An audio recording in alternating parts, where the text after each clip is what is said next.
Hey, thank you for tuning in to the lounge at the end of the universe. My name is Jordan, also known as Bagel Tiger. I'm one of the two of the tech crew over here at the lounge, and we kind of facilitate and make sure that the stream looks good, sounds good, and feels good. Gabe is just popping back in because we had a remote to kind of set it up so we could all sit here and look professional, but of course it's not working properly, so I'm just gonna haphazardly have him wander in. I'm just gonna fat sit, just like, oh yeah. So You have no room to actually say that. I don't know. So I guess our first topic, what should we talk about? Play any good games lately? Anything good to talk about? So the whole thing with the drama we've been figuring out about the audio producer for Doom for the music. Okay. So you want to talk about that? I kind of want to. So Doom Eternal, not sure how that happened. Doom Eternal is like one of the best games I've played. You gotta turn your mic because only one side has the actual mic on it. Check it Oh, out like once. this? Yeah, no. Watch. Look inside it.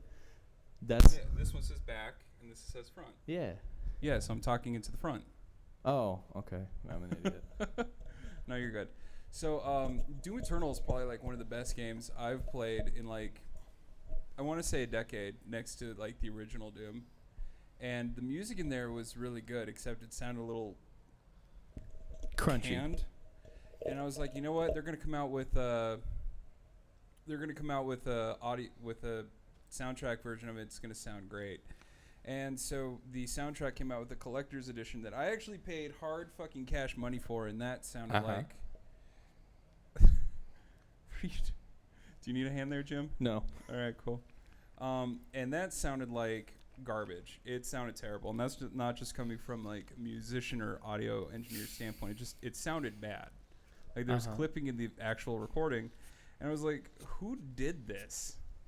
And there was just this whole controversy where Mick Gordon, who's the guy that constructed the entire album, composed it, set it up, and did the mix and mastering, was like, I'd never mix it that way. It's not my fault. It's Bethesda's fault. I don't know if I'm ever going to work with them again. Yeah, like he basically pinned this whole thing as like, oh, I'm totally unprofessional. It's everyone else's issue but mine. Bethesda's a known shit company, so what did you expect? Well, it was weird because like I would never defend Bethesda, but they actually came back and made like a fair point because he was like, we gave an extension because for anybody that did pre-order Doom Eternal, like we all got pissed off because it's like it's been pushed back to April. It's been pushed back to March. This kind of feels like one man's lie again. And the reason why they pushed it back is because the soundtrack wasn't finished. The soundtrack was not composed properly for the soundtrack to go in the collector's edition. And the guy for Bethesda, like the owner, I forget his actual name, and no, it's not fucking Todd Howard. It's not him. Oh, you know what? I actually know his name. It's Ron Howard. Yeah, close enough. Close enough. He was like, you know what? I still want you to get your bonus, Mick. You're an amazing person. I'm going to extend, like, because here's the time frame that you gave us, and we're actually going to give you an extension so you can still get your bonus. And he still didn't meet it. I bet you $100 is like, he basically was told like, oh yeah, we'll give you a bonus. We'll make sure you get your bonus. Like you have all the time. Just make sure it gets done. Okay, we're paying you early. This is usually something that does not fucking exist in the industry. And he's like, I already got paid. What the fuck do I have to do? Or something to that effect, because as soon as it came back, like... Too busy playing Doom Eternal? Probably. But, like, it sounded awful. Like, there was audible clipping in the track itself, regardless of how much you turned it up or down. It was just, like... I remember I finally got that. I was going to go, like, hit the gym, run for a couple miles, and I know, because it looks like I totally hit the gym, but it's true. And that day, I got more pissed... I got pissed off, but not for the right reasons. Because if you're listening to like gent metal music, like your blood's gonna be Gentleman's pumping. metal music. No, it's like DGENT. Is that like the fucking like genre? It's like gent. I don't know shit. Sugar or something like that. I don't know shit about like genre, honestly. I just basically like, how loud's your blast beats? Right. And I was listening to it, and I was just like halfway through my run, I'm like, I can't. This is really upsetting. So. Apparently, just back and forth. I'm siding with Bethesda that like because he came back and he was like, I'm going to get it done at this time. Didn't get it done at that time. So they gave him more time. Still didn't get it done. So they had a backup plan of having another person take the music from the game, which is compressed to fuck so that they can actually save disk space. Yeah, because it already needs to be at a certain... Like, because as many people want, like, perfect flat quality audio, the issue is once it goes to your game, you get literally downgraded to WAV, and even in the most terrifying times with Unity, you get MP3. Yeah. And so they had that to work with because for some reason he just wouldn't provide him... He would not provide Bethesda, like, the actual, like, raw master tracks and the stems that he worked with in order for them to mix and master properly. So essentially, he had all the time in the world to make this happen, and he just fucking didn't. He played Doom Eternal the entire time. He was just like, what a fucking good game. I wonder who made the music. All I know is that neither of their stories add up, but mixed story doesn't add up, like, the most. Well, this is literally like the bullshit with Borderlands 3, where they had the voice actor who, because they were having one of the characters from Tales from the Borderlands, and then they were going to reuse that same character, but they basically announced, or not, they didn't announce, the old original voice actor came forward and was upset that he was apparently not contacted to be the character. And so he made this huge Twitter shitstorm basically saying, like, oh, how come I wasn't invited to be the character? You never the specific words, they never contacted me, was the point of contention. To which the director for Gearbox basically is like, we did contact you. The problem was it came down to working with a union, which we weren't comfortable with. And so the voice actor comes back again, gets more huffy and puffy, and is like, yeah, they did, but they weren't willing to work with it, and they wanted, like, slave labor wages. And it's like, bro, you started this fight. Why are you getting so shitty about it? And, like, he just kept going harder and harder to try to drag Gearbox down, which, I won't say that they've done the best of things sometimes, but, like, I don't know. Just it's the same situation. It's a he said, she says bullshit. Right. We'll never know because everyone's under fucking NDAs. Well, 100%. I'm thinking we've danced from, one game to one game. I think what we should probably do is, hop back a little bit closer to home. Yeah. And see what we've been doing locally. So for those who are not privy to this, but if you're tuned in, most likely you are, the Lounge at the End of the Universe is a project that originally was just going to be a regular venue. I don't want to say regular venue because that's disingenuous, but it was an artist incentivized venue where the artist came first. And I'm sorry. Gives you a comically long straw. But it originally became it is a bar that's at the bottom of a 3-story first floor, actually. Yeah, first floor. So 4 because there's the bottom 1, 2. So it's a so there's the basement, first floor, second floor, and third floor. So we have a total two of 4 grown adults trying to do math. A venue where the first floor itself is a bar and a venue, and every floor aside from that, there's a theater at the very basement where we've had some excellent productions. And the first, second, and third floor has any artist that you can think of. Like we have we have interpretive dance and rhythm dancing on the second floor. We have a lot of very strong, evocative, and provocative art that's on the third floor that speaks to a lot of personal opinions and political statements. So it's just the whole 9 yards. Like my family has had a spot on the third floor for heck knows how long. My brother does graphic design, 3D art. His loops are, from the 2 that we have received, they are very well done. I do like the content in them, color compositions as well, because that's a big thing some people don't even understand is color composition, and that's something that, like, he made it look good. He made it look like it's under one of those, like, fucking 1,000 time microscopes. You know how they have, like, the very blown out fucking colors. Really well. I really like it. And then the Pong one was pretty cool with, like, the 2 hand sanitizers. Yeah. Maybe if then, like, post-production. That's the reason why we just kept it with the green screen, so people can fuck with it if they want to. We could probably just, while we're talking about it, just have it show up in the background. Yeah. Well, I mean, it would be if there was a stream engineer right now, behind the scenes. We could have very crappily done it But I wonder where the stream team's at. I don't know. They would never have allowed this. Yeah, they're probably getting drunk right now. I pre-gamed really fucking hard, so I'm recovering with orange soda. All right, Kel. Hey, I just want to be as orange as the soda. No, it's just fucking Keenan and Kel is a good show, but I rambled, and that's my problem is that I ramble. But Hey, long story rambling's short, good. the Gem Center of the Arts and the Lounge at the End of the Universe are a wonderful endeavor done by Jen. And as we all know, COVID hit, and that the what's the word? The capitalistic opportunity of this entire venture had completely tanked because we have 6 feet. It's a physical venue. Like, Yeah, so like my arm's 3 feet, and that's literally like exact. Like we're still practicing social distancing. hang on. You gotta do I ain't touching shit. No. You gotta do the David. Oh, he's you got like his hand like that. Yeah.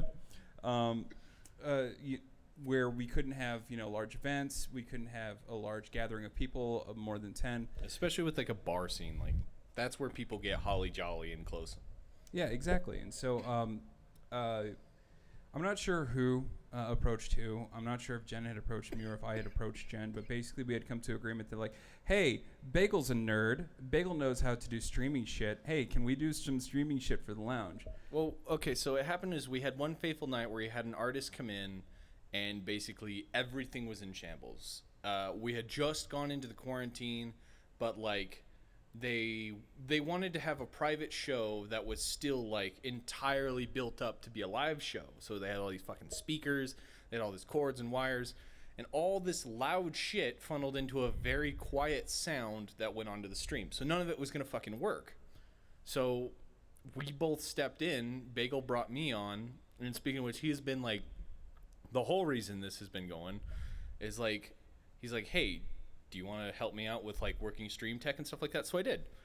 And fuck, dude, we've gotten to a key. Like, yeah, sure, we have 2 little dinky speakers, little sound tech, and sorry, I'm coughing because like I decided to swallow my orange drink and then breathe it in. It's delicious. That's not how you ingest it, by the way. I'm hoping to become a fish. Okay. Just, Yep. no, you can keep working it out of your system, and I'll just keep going with it. It'll go. Don't worry. if you need to take a step, go for it. But I'm okay. okay.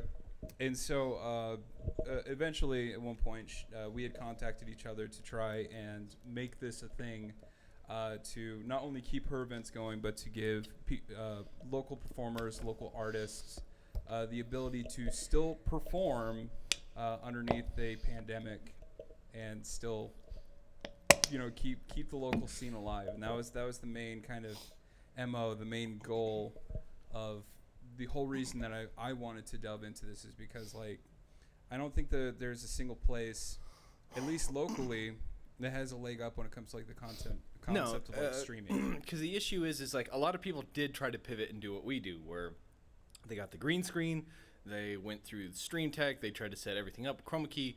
But the problem is like nobody understands light balance. Some people try to still have a green screen but want a light show, which ruins your color balance. The basic thing with green screen is you want one consistent color. Like even the shadow in the corner, the shadows on the ground. I don't know if you watch some of our streams, but sometimes we get like fucking hazy ass shit all over the place, and it's because of light refraction. It's because the green here is reflecting off the silver here, and even just your shadow can change the slight tint of green that everything's keyed to. So what we can try to do is up its similarity. But in doing that, it causes more and more haziness as it randomly tries to interpolate pixels of 2 different areas and then guesses, okay, well, these are like, which means these are like, so I can guess that these in this shape are right too. And it's like, now you got fucking hazy maze cave bullshit. That's enthralling. Because all I know is that I just like I press the buttons and then it just makes shit work. I hit the color button, and so it work. Yeah, occasionally I'll like drag the mouse over a little bit. All jokes aside, like when it comes to performing or preparing for a scene, for live streaming, or at least for what we do,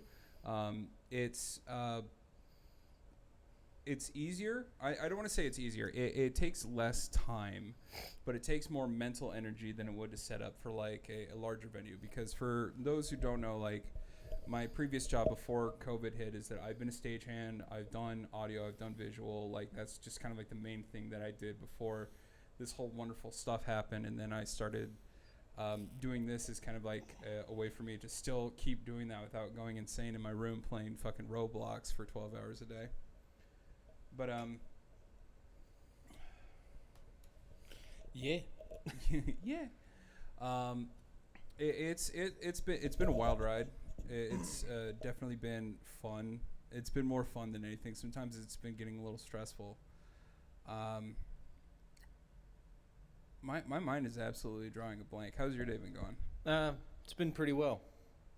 Let's talk about why we use green screen in the first place. You guys want to hear some fun technology facts as well as biology facts? I guess maybe. So, let's start with why biologically we did it the way we did it. Your human eye, the color cones in your eye are more attuned to the color green than any other color ever. So there's a certain spectrum humans can see, and we can see a larger range of the green spectrum. So with that, we decided to build what was called the bear pattern inside CMOS chips. The bear pattern is a recursive pattern like checkerboard of red, green, and blue. However, more squares are dedicated to green since our eyes can see more detail in greens. We can see a wider variety of details of greens than any other color and see aberrations in that. So the easiest way to build for technology to see what we see is to build as we see with CMOS chips. So what this did is one... I'm sorry, like I keep looking at you like I'm going to tell something, and then I look over here. No, it's all good. So essentially, the cool thing is when that exported, that recursive pattern would export 3 channels: a very, very, very detailed green pass, a very noisy blue pass, and an average red pass. The other thing is green is the least color of red or blue to be closest to any form of human skin. That includes any ethnicity, any shade, tan, blush, anything that your skin could display. Green will never be close to it. Okay. So the peachest of humans or the toastiest of friends will always stick out on a green screen. And that makes it easier to go through that green detailed channel and key out and work with specific details. So that means that, like, if a person is disgustingly ginger or if they're a vampire, then like your entire concept is moot. Not really, because they're not going to be green. They are the furthest away from the color green. Because I mean, like, gingers are like I'm a daywalker, so I'm like pale as Christ. Yeah. And so like I would say pale is pretty fucking close to green, or at least closer to that spectrum than like, Job and Jebediah, like redneck. Yeah, but your skin's never gonna go to a hue that can be, by a machine's definition of color, be interpolated. Yeah, sure, like any other object, okay. Because we have oils and shit on our skin, because we have liquid and shit on us. You spitting straight facts. We fucking get green on us. Thank you for attending my TED Talk. It's all good. So probably to add to the question that we had earlier, or not even so much of a question, but just kind of get back to the loose topic. How has learning or like acclimating to this kind of new adventure kind of what has that done for you? Like what has been like the hard part? The hard part has just been like dealing with some people who are wanting to like seriously practice social distance, and then those that aren't. Like sometimes we'll have an artist or for recording, or just like sometimes we'll just work with people and they're like, oh yeah, come here, I want to shake your hand, let's do high fives. I want to shake your hand. Yeah, get over here. I want to shake your hand. I want to shake his hand. You're like, get out of here. What are you doing? Oh my god. Be gone. Did you see like the size of that dude? Yeah. That guy's like straight up. I'm not like. So there's this video just where this guy is just like on a plane, and like there's literally like two fucking dudes trying to like push him back, and he's just reaching. I want to shake his hand. I want to shake your hand. He's just like super fucking like. And this guy is big enough. He probably makes Shaquille O'Neal fucking blush. Yeah. Like he's freaking huge. Fucking Goliath out here trying to kill him with kind. Let me shake your hand. Apparently, that was also incredibly anti-Semitic. Like the actual reason he was trying to shake his hand was just like raised in anti-Semitism. Really? Yeah. That's fucked. Fuck that. Yeah. So he thinks that if he shakes your hand, it's some sort of like anti-Semitic symbol? No. I'm not gonna get into it because like originally like the big dude was making fun of the guy that he wanted to shake his hand of. Yeah. Because he was Jewish. Oh, fuck that. Okay. And so he's just like super angry, just trying to drive this point. Congratulations, you got me kicked off the plane. I want to shake your hand. I want to shake his hand. GG. It's just fucking. That never fucking. I don't know why people think that they can get like this like saving grace to get on the plane. Just like everything. You know you're fucked. They're already dragging you off. Fucking the FBI is calling the Men in Black to fucking flash everyone that you never existed. And like. You're just like, oh, if I do this last fucking play, everybody will clap for me. I want to shake your hand. I could draw parallels of like, you know those kids that like binged on anime and then tried to fight like they got into their first ever fight and then they tried to fight like they were from anime. Yeah. And then they got their absolute kicked in. It's very similar. I've been saying fuck. You can say shit. I know. I've been saying fuck. That's fine. That's how how I roll. It's okay. It's okay. I believe you. I have Christian values. I'm not allowed to say that. No, I just censor myself. But like those kids that like, because I was one of them that watched like anime religiously growing up, and then they got into their first like real life fight, and they were trying to like do hand symbols with Naruto and stuff, and then they just got decked and like clowned the fuck out. I can draw parallels to that with like people of a certain group of people that are of a far older age that rhyme with Amy Strumer and start with the letter B. Baby like, boomer. Yeah, exactly. That I'm sorry I fucked your joke. I was trying to put it together. That's the joke. I was trying to put it together. A lot of them are just like, I'm just going to be an entitled asshole. And then I'm going to expect this to come out for me at the end. And now we're in a generation where it's like, no, you can't make fun of a person because of the way that they dress or the way that they look. They're like, oh, I want to shake his hand. Let me shake the hand of the new generation. Yeah, exactly. And it's like, instead of just being like, wow, gee, maybe I was being the asshole, they're just like doubling down on their stupidity. I fucked up. Come here, I fucked up. GG, I want to shake your hand. I'm sorry we're kind of drilling on that. It's just it's so insane to think that somebody would just be like, you know, I've lost, and so in my weird pity like attack is to shake his hand to like make a point. He's like, I'm gonna be sportsmanlike in my racism. How about you? Yeah, you're being a piece of shit. And yeah, because I bet what he tried to do is like a fucking like you know, if he doesn't shake my hand, you know, he's the actual spineless one in this, blah, blah, blah. He had to get the police to stop me. And so just like everyone's like, what are you doing? Like, I don't know, man. That's literally the cops arresting you and pulling you in for like a DV battery or something like that.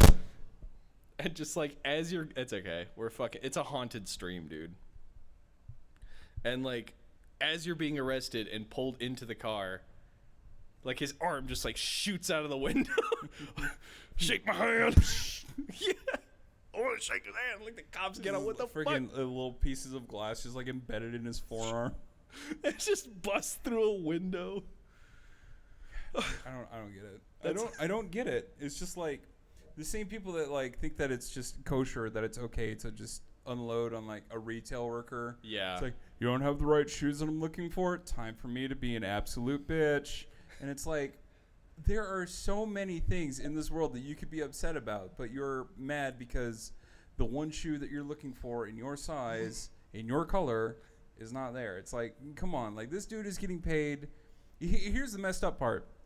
Because I recently put for unemployment, and I had actually discovered that I'm getting paid the same amount in unemployment as I did working at my previous job that was $20 an hour. Oof.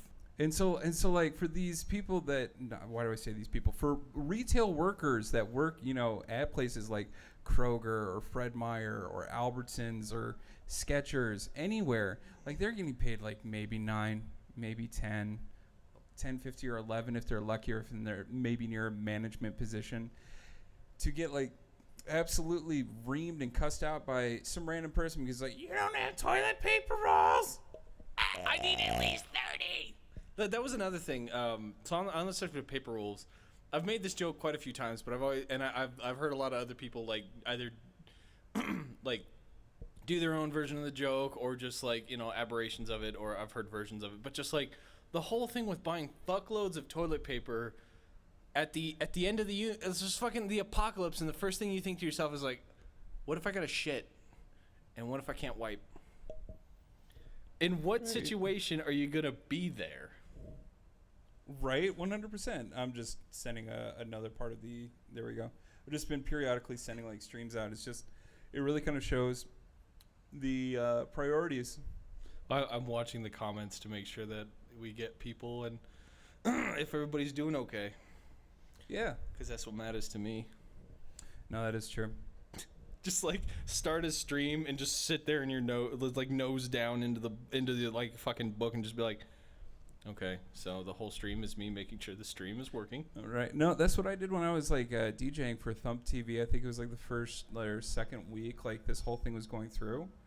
I DJ'd for that, and I was just sitting there just flipping burgers, man. Like I was just stationary. Like if it wasn't for my fucking hands, like it would probably be like, is anyone checking up on him? Someone's playing red light, green light, and he hasn't gotten the cue yet. Is he? I hear music, but is he okay? Right.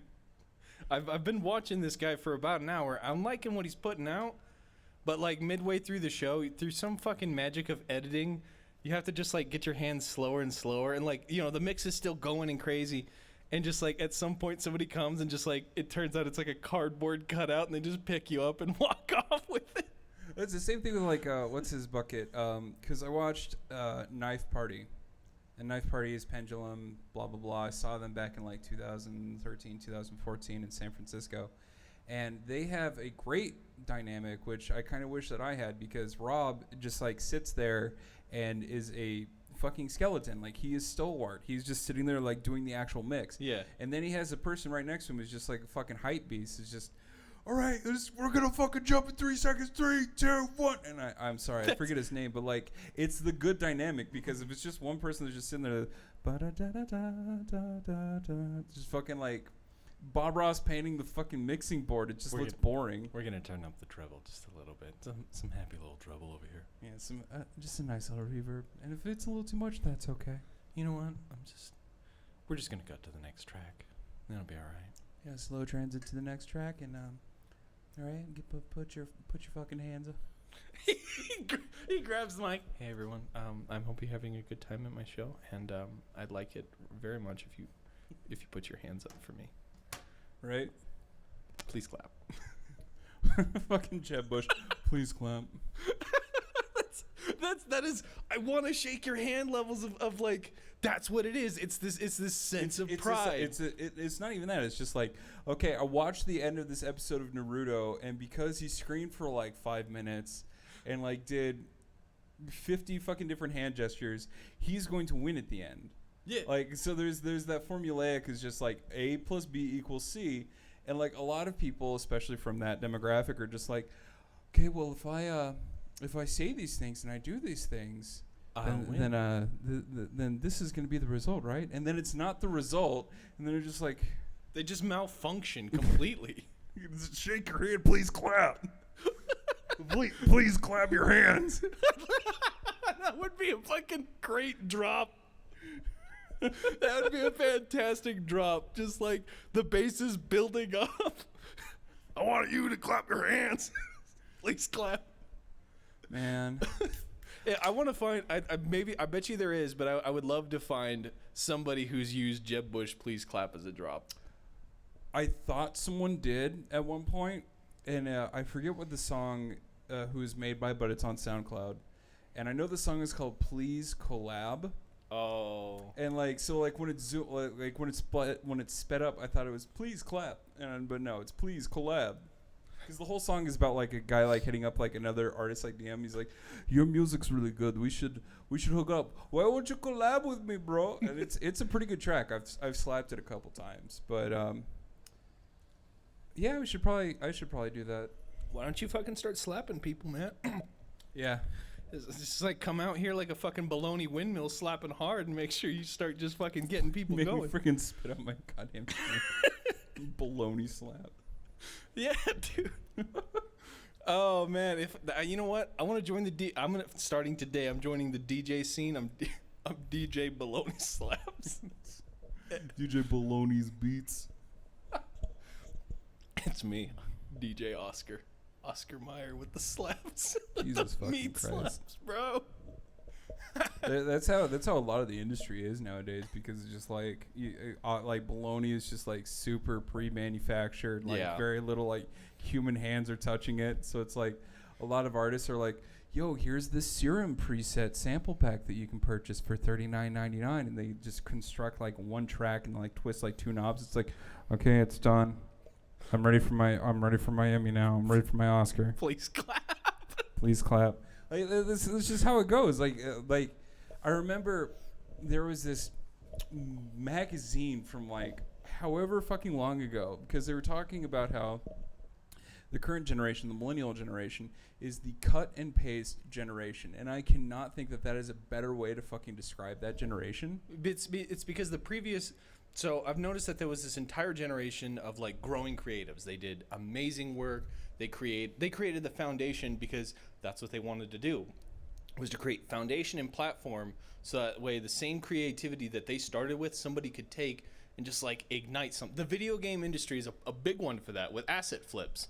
It's because these people wanted to create for you the assets that they didn't have starting up and like make great shit, but like people, the copy and paste generation is literally like, oh look, that just means I have to do less effort. Like, instead of taking that as, hey, this is literally the chia pet to fucking grow off of, they're like, that's the finished product. I made this. You made this? I made this. I made this. Yeah, right? And so, like, the best, like, maximum parallel for that, or, like, the best, like, kind of thing to chew on for a second. So, you remember Vanilla Ice, right? Yeah, and he got fucking, like, ripped to fucking pieces because he took, like, a 10, 20-second riff of fucking Under Pressure by Queen. And, like, Under Pressure. Okay, so, and he got, like, tore to fuck. And then we go to one of my personal, like, inspirations, which is fucking Daft Punk. Yeah. So you go to the Discovery album, which was made in, like, 2000, 2001. So that's, like, maybe about 16 years or so forward. But that entire genre, which is called like disco house or French house, is based off of nothing but fucking samples, like anywhere from 10 to 20-second samples. Like the track number 4, Harder, Better, Faster, Stronger, not quotes, but directly takes a sample from Coke Bottle Shake, or Coke Bottle Baby. I think that's the name of the song, and like that is the entire song. That the words is this is basically like the only thing that they added, like a little bit of reverb, a little bit of bass, a little bit of treble to the actual like the point, like that part, like to the actual backtrack. Yeah. And then they just added like the work it, make it, like that whole part, and that's all they did. Yep. And like, and I'm not coming back to like shit on them, but like that is cut and paste on the same amount of par that fucking Vanilla Ice did for Ice Ice Baby. Yeah, because and they made a whole album out of it, and that shit went fucking platinum. So it's like, because he created an entire song. He just used a sample as the fucking the bass, the literal bass line foundation of his song, but he built on it. He did the proper way to do it, which is to make a chia pet at it. But like they got pissed. But now like literally, that's all everything's based off. It's all remix. It's all like you know, some fucking interpretation or something like that. Fuck, man, look at his forehead. God, More like a 5 head. damn. Got him. Look at this. Mine is not faring any better. I could literally just walk up to people and they'd be like, "You look too young." I'd be like, "Oh, yeah, sorry, my bad." I also like listening to Iron Maiden. If you look at me, I've look at that. I've even got like the balding corners. Hell yeah, bro. All right. Got them goodbye horses fade. Walk into a barbershop. Hey, bro, I want to look like I get a serial killer. Like, I want to look like Say no I'd more. fuck me hard. I want to look. Hey, I'm looking for some Billy Buffalo kind of look. Think you could kind of? That's what was tragic about Jay from Jay and Silent Bob. Like, he has some like hair that goes down to his fucking ass crack, but he's got like 5 widows worth of pink. Yeah, Like it is like, oh damn, dude, I'm sorry. That dude got a widow cliff. Widow plateau. We out here at the Widow Basin. Sorry. So The Widow plateau is right before the Elite Four in Pokemon Red and Blue. God fucking damn it. Is that where you get the legendary Pokemon? You climb to the top of Widow's Peak. Yeah. It's just Jay's head. Oh, it's like Mount Rushmore. That'd be great. When you know what? We've had like so many great monuments and shit of that past. When are we gonna get Mount Rushmore Part 2? When do you think that'll happen? When we'll get a better one, or like the next? Who do you think would even be good enough for Mount Rushmore too? Because it's like those 4 like literally started a whole nation. So it's like the 4 people that like started the internet or something would be like fucking like Bill Gates, Mark Zuckerberg, Gabe Newell, and like I don't know, Mike Palmer, just to kind of fucking balance it out. Fucking the developers guy. They all have to look vaguely like Steve Jobs though. Vaguely. Yeah. Like, it has to be one of those things like I feel like Steve Jobs is there, but like can't put my fucking finger on it. They just have to like paint like the entire basin of it just like straight black. Because like for all of them, like if you think about it for just like 2 seconds, like all of those people I just mentioned, almost every time you see them in public, they're just wearing like a black polo long sweatshirt. That's all they have, except for Gabe Newell. His was a black polo. Yeah, but Gabe Newell I don't think could fit. Oh, bringing out the fat jokes. Oh, I'm sorry. No, it's okay. I'm sorry. I think the reason why we have not got Half-Life 3 was he mistaked the script for a napkin and it was gone. It was illegible. And so that's why we got that leaked Half-Life 3 script that's like apparently a super hate piece to Valve itself as a company. No, that was actually written by the original like plot director. It was, but like it had like subtext of like his development and like his crew's feelings towards how Valve changed management and like the way they were producing games or even trying. Well, without going too much into it, like Valve does have a really weird way of developing shit.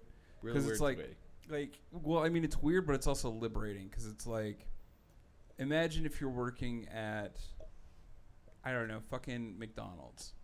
So like, if you wanted to go work the grill, you could just go over and work the grill. If you wanted to work the cashier, you could just go work the cashier. If you wanted to do just ice cream or just like condiments for the ice cream, you could do that. Just so long as you work for McDonald's and you get paid the same, like that's how their structure works. Like if you want to work for a specific game and like work on that, like fucking go for it. You still get paid. Like I don't fucking care. That'd be a great fucking environment to literally literally at your own pace, but I think that's also the most detrimental. See, this ties into a piece I've talked to a lot of people about. They always say like the best art was given time. Like it was created at the artist's own pace. But what they don't realize is like the truth is there needs to be true deadlines. There needs to be a time and a place that people get things done, because if you give somebody 100% freedom, like when you can, you get fucking Mick. Well, no, you're right. And then there's kind of the flip-flop of that, which is what happened with is it Naughty Dog? Naughty Dog and The crunch and all that shit. The Last of Us 2. Because I haven't looked into that, but I know people are pissed because I guess somebody spoiled it. Oh no, they completely destroyed it. Like if you basically want to watch the entirety of that game right now, you could just go look it up. Like it is donezo, and people are not happy with how it went. So like, I don't know. And then they announced like, oh, we went gold, but you know everybody wants to see it. It's already out there. So like, who the fuck cares? Right. But like. There has to be that happy medium, and Steam doesn't really have to make Valve doesn't really have to make games anymore because they're already making millions off of other people making games. Yeah, and that also brings me this kind of thought process of like, what if Valve was to ever kind of like make a certain game that was, even if it was just completely in-house, nobody had any influence, but was reminiscent on like a game that was on their platform. Like, it seems difficult to be a video game platform and develop games because at any moment people could accuse you of plagiarism or like copying their idea of a game or just being your own form of successor and shit. Like you get what I'm trying to say is like, because you are literally where all the games come from, like everyone else's games, what stops someone from accusing you of pretending to use that to game the market? Well, the only refute that I have for that is Blizzard originally made Dawn of the Ancients. Made what? Dawn of the Ancients? I don't know what that is. Dota. Hey, now I know what it actually means. I always wondered. Yeah. I always called it ass packets. Okay, what? It's Aeon of Strife styled towered. Fuck it. Tower defense. It's a fucking MOBA. No. It's Aeon of Strife styled team warfare featured on both sides or something like that. Cool, because it was originally a World of Warcraft hack. Yeah, exactly. And they didn't capitalize on that. And so, like, Valve was just like, whoosh, so we're going to take that. And now if you try to play Warcraft 3 at all, the remastered version that they have on fucking Blizzard, it's just like, any modifications that you make on this game now officially become to us. Okay, thank you, bye. So you can't use mods? No, you can use mods, but if you use mods, Blizzard owns it now. That's a dangerous thought, because it's like, there's a game I like to play called XCOM 2, and like it has a fuckload of very high quality mods to a point that the creators of the game work directly with a group of modders to create the Future War Pack or something like that. And it's huge. It has a fuckload of content, but the scary concept is that you can make all these assets and ideas and everything, and they're literally not yours. That Blizzard could easily take what you've made for free for hundreds of thousands of people and slap $9.99 on it. Well, that's because of the fact that they didn't it's butthurt syndrome. They didn't capitalize on Dota when it happened. Then Valve made Dota 2, and so they're hoping that if they do it again that they can get Dota 3. But I feel that we've been talking about games a lot. So I mean, it just like always circles back to like Half-Life. Like, okay, so the whole thing is like this show tonight. I want it to be like, I want the first prototype to be we just nail through subjects, kind of talk about some stuff that we're passionate. It's not so much a show except to express, the stuff we like and the stuff we like and or the stuff we like as people, as techs, because we spend every day working on the streams and we get them working. We make everything look great. We do everything to get your sound right, and I'm sure our sound is pretty terrible right now, and that's because this is like our kind of day off style. We have time, we got whatever, so let's just fucking plug it all in and just start throwing whatever we want out there. So we did. And, that's what this show is about. This is just us fucking around. And if people want to join in, start fucking making jokes, put whatever in comments, like, fuck, I'll hit it up. And we'll work on that. The next show will be based upon shit that people want to hear us talk about. Or, fuck, we could have guests. It's just for fun, man. No, 100%. You're absolutely right. And it comes from a place of passion.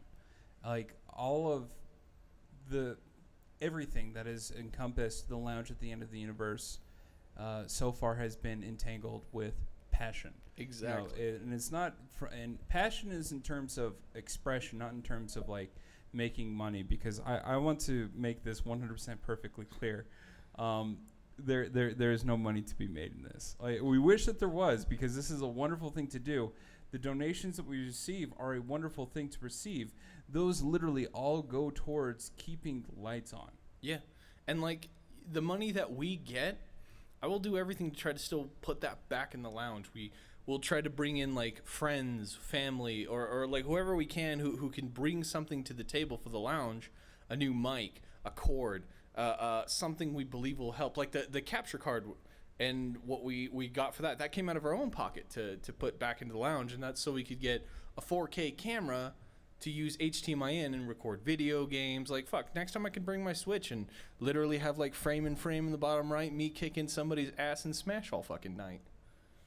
Yeah, and we actually have the ability to do that now. And the majority of the equipment that we have right now is literally donated. Yeah. Like, we originally had our stream machine on a little toaster. Not to give any specs onto how it is, because I don't want to. Well, actually, it's an i5 7400 processor. Like, I don't want to be like that. So, it was a computer that we were able to put around for about $200 to $300. So less than like a fucking Xbox. And then there is this absolute mad lad, fucking Jake Larson, just fucking slapped his metaphorical dick on the table. He's like, "No, you guys need a better computer." And shout out to Simple Flips though. Yeah. No, it's Juice Up Jake. No, dude, the whole joke is shout out to Simple Flips. Oh, okay. I was not cued in on the joke. Oh no, sorry. No, Simple Flips. He plays Mario 64 hacks. Oh no, yeah, the fucking bup, that guy. Yeah, the fucking and constant toad bup dude. So there was this what's his name? Vinny from Vsauce did a video once where he did a Mario. It was like the Super Kaizo hack, and like every sign and piece of dialogue just says shout out to Simple Flips. Shout out to Simple Flips. He's a pretty chill dude. But like, sorry, no, you're fine. Like, Jake Larson came back and was just like, boom. And I shit you not, he donated a screaming rig. Yeah. I don't want to go into specifics because I don't want people to be like, yeah, hey guys, we have all this stuff sitting over here. Please come take. No. The FBI would like to know your location. Yeah, right, exactly. So like, he gave us more than enough equipment that we could need for like the next decade. Yeah. For us to make some amazing content. He was just like, because I care, because I want to see. I appreciate what you're doing, and I want to see what you do grow. And so that's a specific shout out, but like literally every single piece of equipment, sans maybe 4 or 5 things that we've purchased out of our own pocket, has been donated to make sure that the lounge keeps going. And the lounge is fucking amazing. So you may be wondering if you're tuning in late or whatnot, you may be wondering why the green screen ain't on, why we ain't put none. If you got something you want to put in the background, you can send it to us, and maybe next show we'll use it, or you can just send us a video where you edit it and made fun of us. That would be fucking great. In fact, we may talk about re-airing a version of this where we literally just have like video edits, like a clip show kind of deal, or I don't know, something fun. No, that would be funny. Is because we want to have more. Ultimately, we want to have more interaction. We want to have more, like, not people just viewing, but we just want more people involved. Like, if they want to add, a funny haha green screen in the background, or if they want to, come down and actually perform. Like, yeah. Hey, so, speaking of which, so if you got a show or shit, you want to be in the place of this refrigerator, but like way back there where I can't reach you because social distancing, or maybe you want to be here digitally through a Zoom call. We can easily do that. Like, I would love to just have people just fuck around, or just, you know what? I think next time I'll try to make an open Zoom call. I mean, I don't care if anybody joins or not, but if you join, you're welcome to just like shit post and blast this feed full of random crap. I'll be sure to try to stop it as fast as I can, but not fast enough for the joke to get through, I guess. But like, it's about having fun. it is. It's all about having fun. That's why my mic currently looks like a cheese grater. Oh, whoa. This is... Hey. This is much better. Yeah. I don't know. Does that sound better?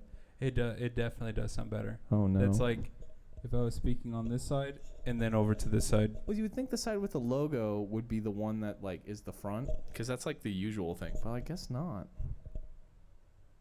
I don't know. Because no, you're right. Because like on the back of mine. Yeah, so it has like a very. And we are here. But like Audio Technica already has like a following. I don't. It's like what was your brand? Marowak? I don't even know. Oh, Aoka or some shit. AK. Was that literally AK-79? It's AK-70. I wish it was AK-49 or something like that. It's like, Yeah, this is the newest and great tactical microphone. Brought to you from the Great East. American made. Here's his Kalashnikov AK-74. oh man, can you imagine a bootleg of a bootleg? Like, so they have the AK set, like they have the Kalashnikov, and then just like, Oh yes, this is the AS-59. It's better. It's big number, right? Big number. 59, that's bigger than 47. You do the math. is he Cuban in this? Is that what I'm doing? Yeah, probably.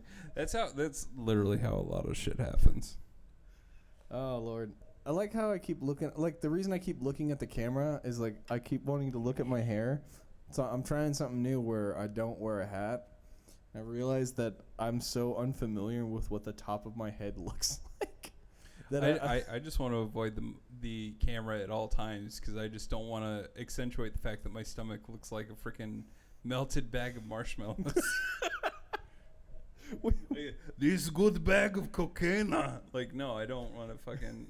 we out here looking like a bunch of fucking. Oh, it's this side of my hair that's sticking up. It looks weird. Stop that. No, we out here looking like fucking melted chocolate. Yeah, right? Out here in Amish being fat chocolate. It's the cord. Okay, so it is the cord. Like, So like, if I do mine does this. no, but like, it only does it like once in a while. I guess it must be like buildup or some shit. Maybe. Sometimes you get zapped. What time we got? What are we looking at? Oh, we're Damn. looking pretty close. I mean, if you want to keep this going, I'm totally fine. I'm feeling the. If we're gonna probably keep it going, I might need to grab like one or two more. You wanna just like. Does it? You got it. How does it open? No, there's nothing in here. Oh, look at that! Nothing in there. That could be you. No, because like periodically, I've already drank like all of them. Oh, this shit. This is the last little bit, and I literally have like one gulp left. All right, if you want to do the search for Atlantis downstairs, if I not, could just go down there and grab a few. that's what I'm saying. Go for the search for Atlantis, and I'll Okay. I'll hold the fort. All right, cool. I just don't want to like. Yeah, just like turn off your channel on your way out, and then come back, turn your channel on, grab your My mic. channel 1 or 2. You are channel. We're gonna find out. Your channel 1. I put you on 1. You put me on 1. Put you on 1. I was like, bro, you dropped something on the floor. You dropped your crown. Dropped your crown, king. I don't know. Okay, so I'm gonna look at the comments. I'm gonna see all of your dirty secrets. What have you texted me? What have you sent? Who has said what? Anyway, I hope you guys are enjoying the stream. You know, me and Jordan do what we can, and I'm having fun to actually do my own stream for once and actually be on the camera. Because you'll usually see me just like in the background, like somebody drops something on the floor. You know, just see my hand, or you just see me just like awkward, like skitter out like I'm a fucking rat man. I mean, that's basically what I am. Whenever we're doing the stream, like it's all about the artists and like, you know, the presentation we're doing.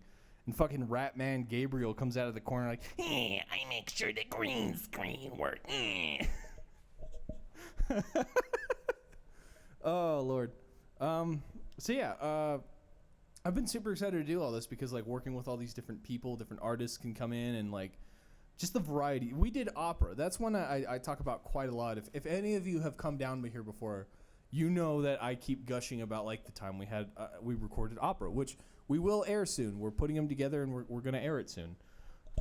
But it's fucking amazing because like it was very difficult to get the right audio quality because we right now have close range mics. As you can tell, this one's a personal mic, but because of that, it meant that they had to be a certain distance to the mic without being so close that like it'll clip the mic, because it's opera. It's very loud, very strong, powerful vocals. And figuring out that distance, getting the right mixing, getting the right sound, pitch, and then having to live mix while we're recording was very interesting. It was really fun, and I can't wait till we show that. That'll be fucking amazing.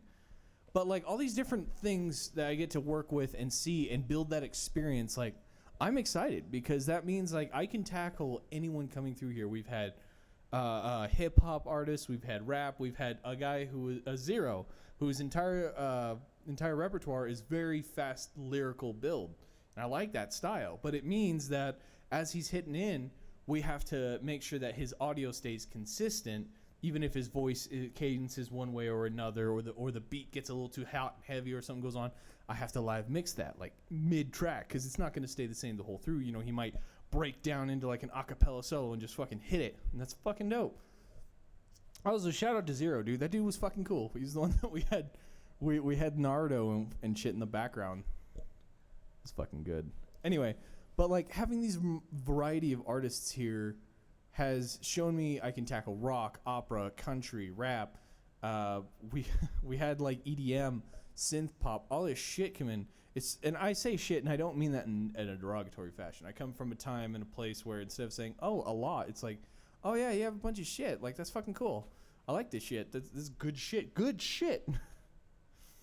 Which I think is vernacular that's unfortunately dying. Saying dude is another one, like dude, bro, and stuff like that. And I realize I have like this vague version of a dying surfer. So I'm like, oh, bro, dude, come here, man. Dude, check this out, bro. Bro, check it out, dude. Bro, dude. Fucking idiot. And people are gonna like, are you under the influence? And I'm like, no, I'm just stupid. Just really stupid. I don't know. But like, I'm pretty excited because for right now, I want to host shows for anyone. Like, if you want to make money, you want to show it to people, you got family, friends, you have pets.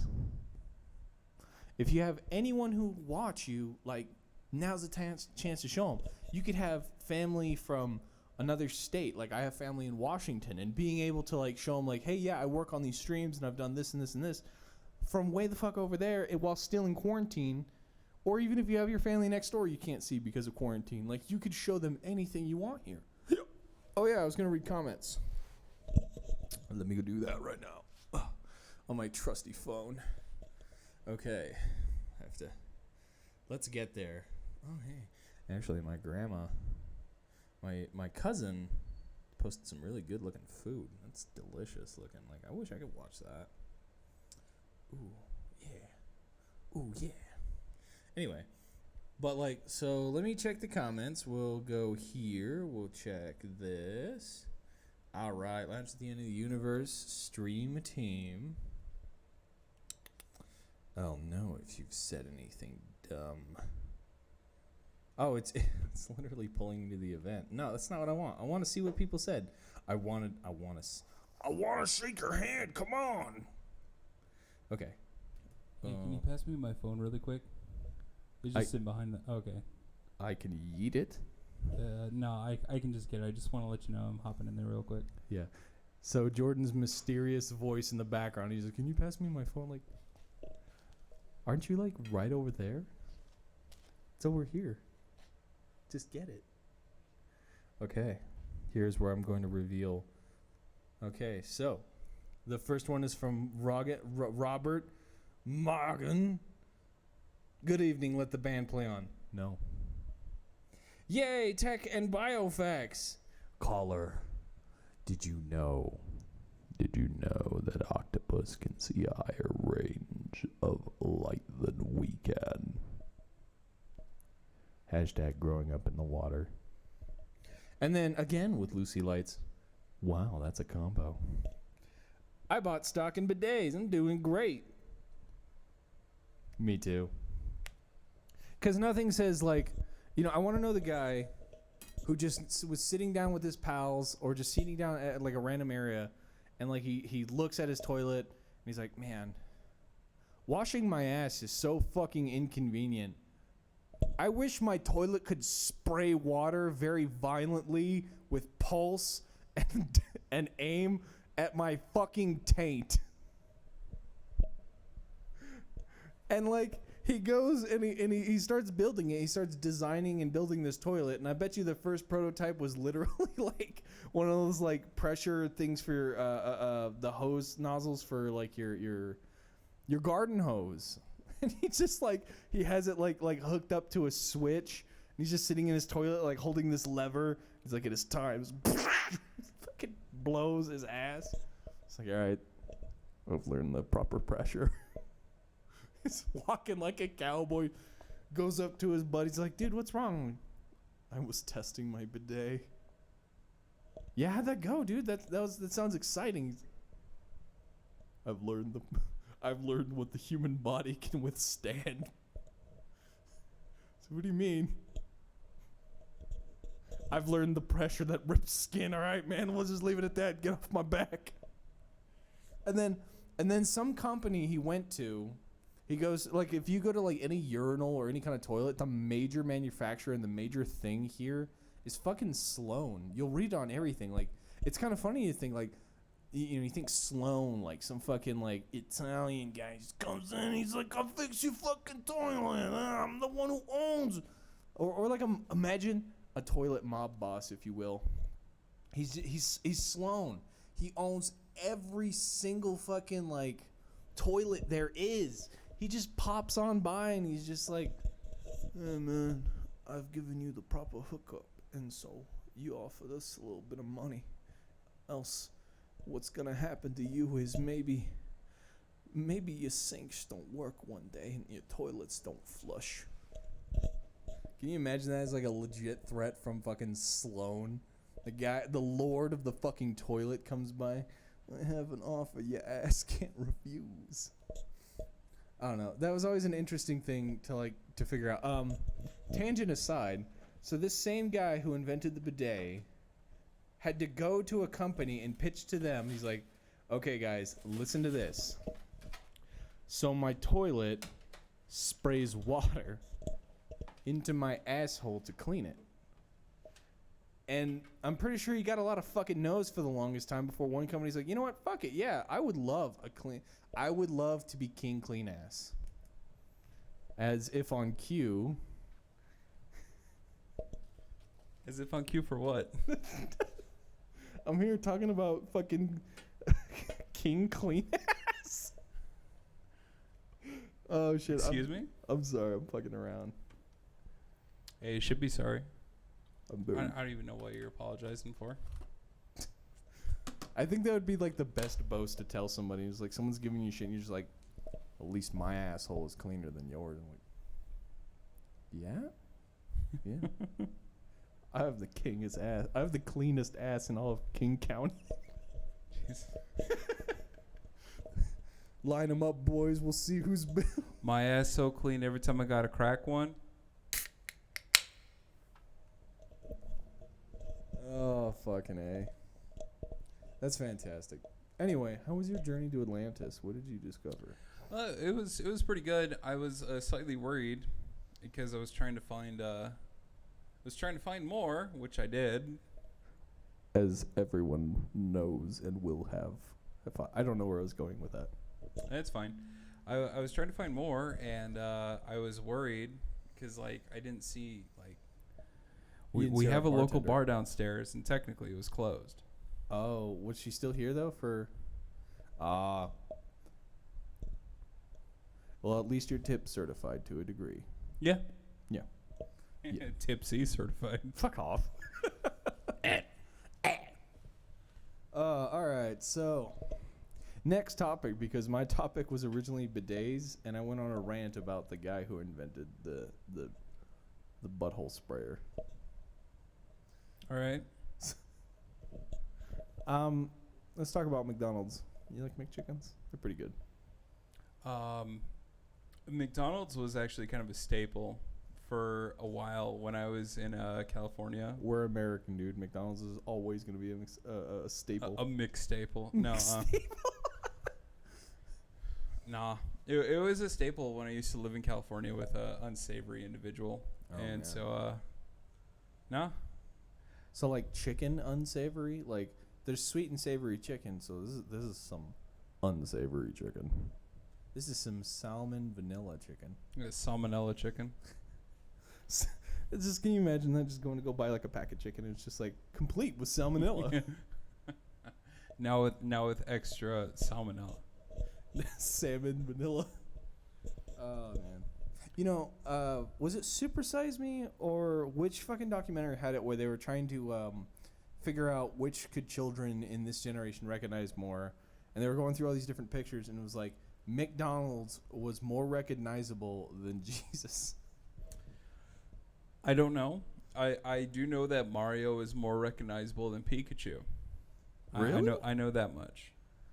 I mean, anytime I see the color, a specific tone of yellow, Pikachu. Yeah. Oh man, I remember when I was like, because the original one came out in 1997. Yeah.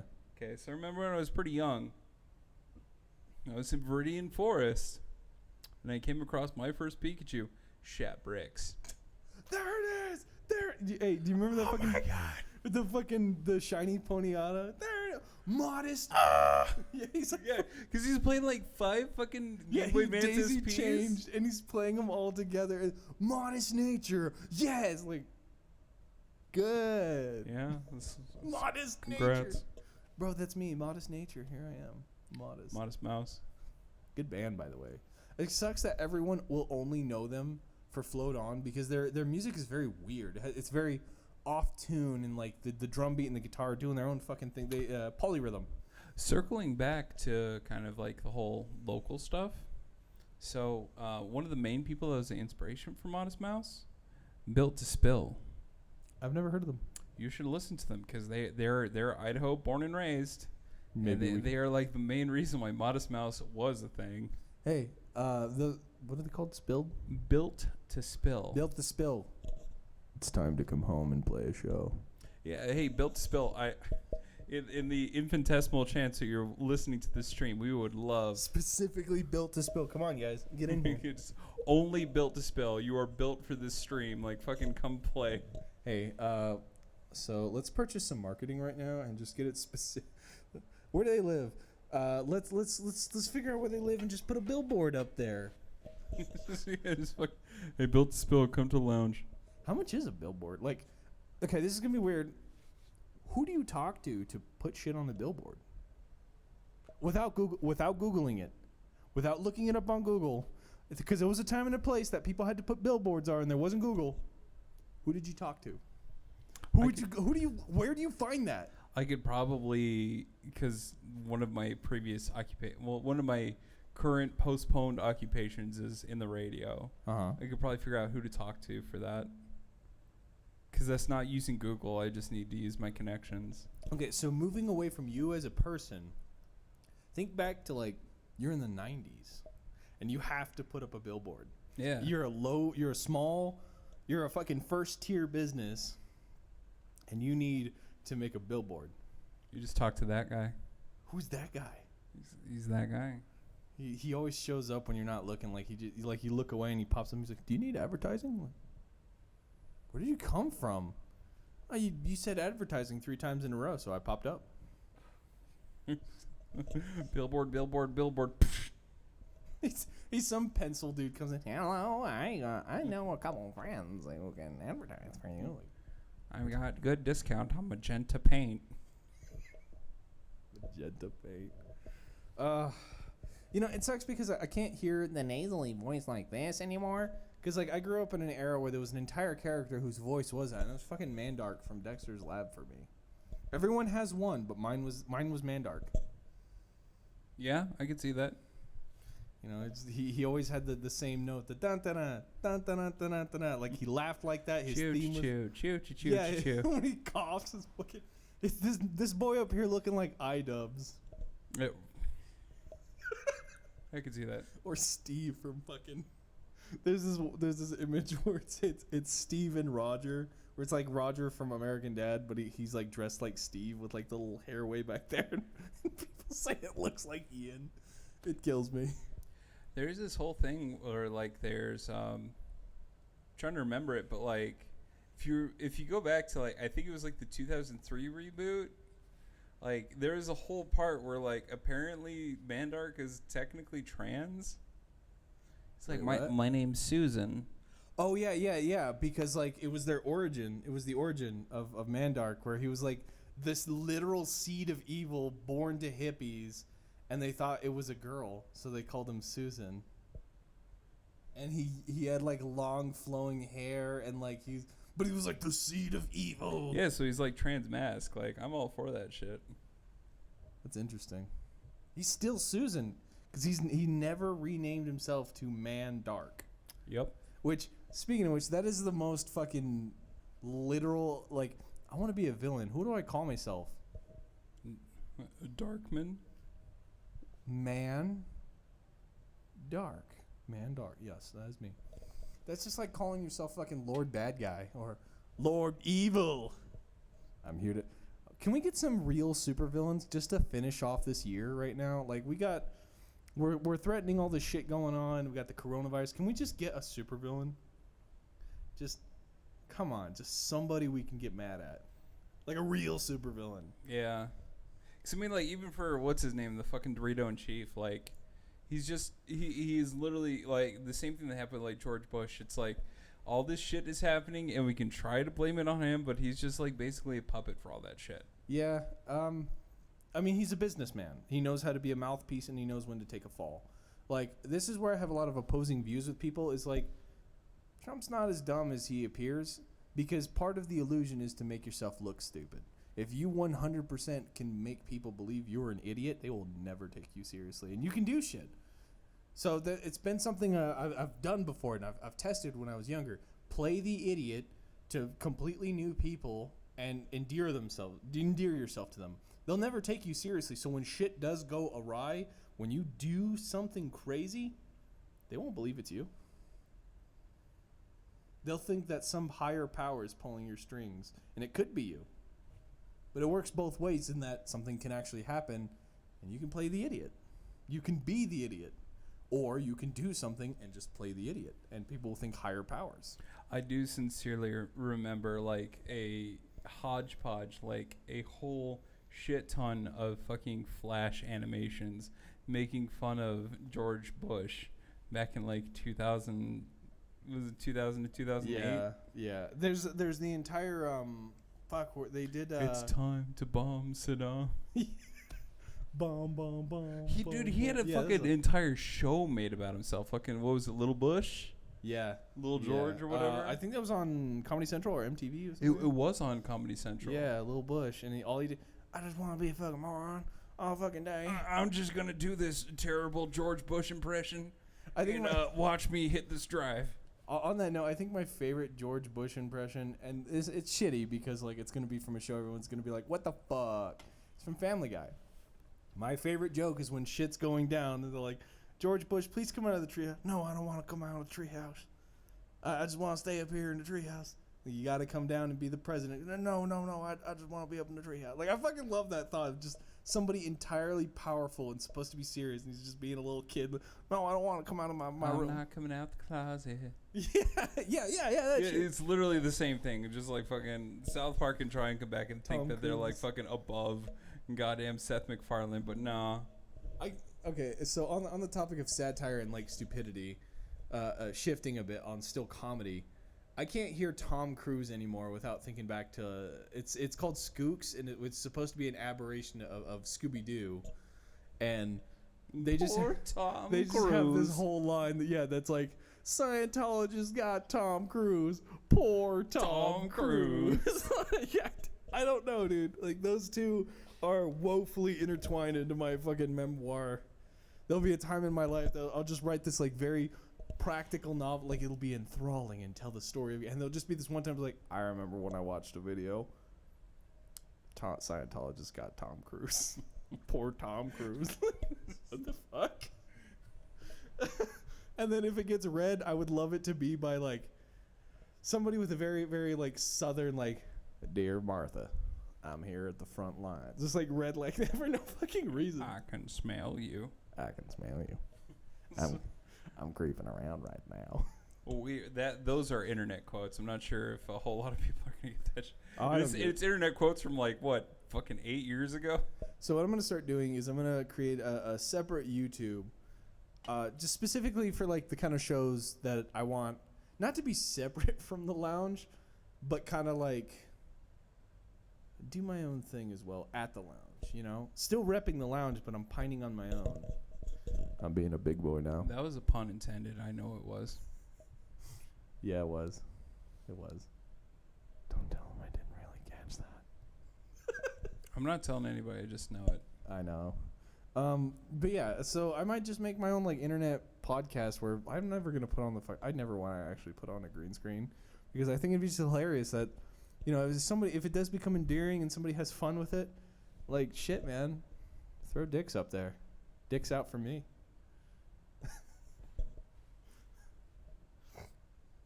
Just the inner machinations of my mind are the big. It's fucking spelt milk. Spelt dicks. Oh, dicks. Sorry, I think that's the only thing that kind of sucks being a guy is like when I completely run dry the well of material. Like, shit, what do I have? Dick. Let me talk about my dick. Like, no, it's not my vagina. Oh, fucking Amy Schumer. I'm sorry. I want you to be funny, but you're not, and I'm sorry. I'm sorry. I apologize to her. Hopefully she I want Amy Schumer, if you watch this video, send me a confirmation that you got my apology. I think 4 years later, you just check your phone. You're forgiven. It's just in one of the comments. Amy Schumer official. It's good. Hey, you good? Hey, Peter. Hey, Peter. I think that's like he has the best fucking voice, like hands down for like the character Krunk and Joe Swanson. It's fucking beautiful. Hey, Peter. You know, he did the voice. I don't know the actual voice actor's name, but he did the intro for what was it, Cruising Across California or the Flight Across California. It was a large kind of like almost 3D ride in California adventure where you're suspended and it's this giant like fisheye lens worth of shit just in front of you, and you're just like, oh, there's some oranges. There's orange fields that I'm flying over. Oh, there's the ocean. And it just like was just streaming fucking scented potpourri in your face. It's like, I can smell the oranges. So like in the intro, he's like, yeah, make sure your seatbelt's buckled in. And no, don't touch your person next to you because that's a FAFSA violation. So on funny news, Kihei messaged me. Turns out you would talk to Yesco and Lamar or Lamar Advertising for a billboard. We have our... What? He fucking Googled that shit. Kihei, you gotta be honest. I'm like, Kihei, like, I know you know your shit, but like, I know you fucking Googled that. I bet you... You just hear the fucking Furies. He's that guy. Advertising in Boise. But like, he's the guy we were talking about. No, Kihei is the dude. Like when we don't know what the fuck we're doing, like he knows what the fuck. And we're we doing. don't even prompt him. He just like one day we were having an issue with the board. Yeah, we were having an issue with the board where we thought one of the channels was dead and we were trying to figure it out, and like everything under the sun was not fucking working. Kihei materialized and is like, You had this button on. I was like, it can't be that simple. We've done everything. It can't be just the button. And he just walks over and he's like, watch. And like it works. You can't be real. Oh, he says, their billboard is right on their store on the interstate. I'll give him that. Are you driving the interstate right now? You coming? You want to come hang out? Want to come to mom's house and play with Bionicles? Yeah. Real talk though. When did playing with toys become a demeaning natured thing?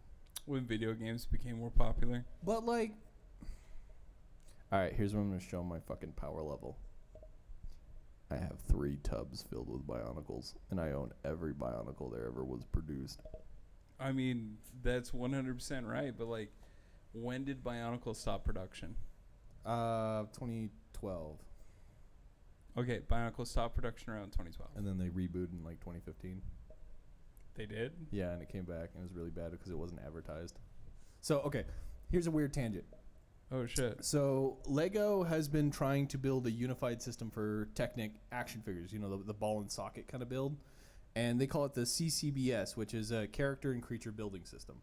And it's literally just their ball and socket system. But instead of their old toys where they'd use like axles and bits, it's all just like the little round cylinder pins and sockets. That's all it is. So they came out with Bionicle Gen 2 and didn't really advertise it. But there was a lot of weird back shit to it. There was a fucking animation series produced by Netflix, of all places. There's a 3D animated series for it. There's a fucking 2D animated series. There were comics produced. All this shit, all this like fucking content out there. They didn't tell anybody. Just imagine this. For anyone who actually knows anything about Bionicle, you just walk out one day and it's just, is that Bionicle? Why is that there? Didn't that? I remember being a kid in like 2009. I remember getting my first Bionicle in like 1990 fucking 8. What color? It was red. What was the name? It's 1998. 98. No, because Bionicle didn't start till 2001. Are you for real? Yeah, you probably got a Throwbot or a Slicer. A Robo Rider or a Throwbot. I mean, maybe, because, okay, so I remember... His name was Torch. Okay, so now we're okay. It's Torch or Scorch. No, so now we're uncompartmentalizing my entire fucking childhood. Let's do this. I remember, like, my oldest best friend that we had gotten together over at the fucking Barber Park, hung out because our parents wanted to chill because they were Mormon. You know what? Here's the defining question. Did he throw a disc? Did he have a little arm? No, we got our shit before they threw a disc. No. Because there wasn't... 1998 was Throwbots and Slicers. Or Robo Riders and Throwbots. No, ours was the original dude that had the fucking, like, the flame sword. No, because that wasn't 2000. That was until 2001, dude. Okay, all right. Yeah, Bionicle don't challenge Because like Magic 7th Edition is around the same time that we had gotten that shit. Well, it is time to look up. And now, welcome to this portion of the show of I'm gonna fucking Google that. Because like there was a Kmart that was right next to the Albertsons that we used to hang out. What was it called? Magic 7th Edition? Yeah, it was like Magic the Gathering 7th Edition. Magic the Gathering Or like 7th just look up Magic CD game. All right, 7th edition, blah, blah, blah, blah, blah, blah, blah, blah, blah. Introduced April 11th, 2001. Okay, well then there it was. It was 2001. I thought it was 1998. Then you had...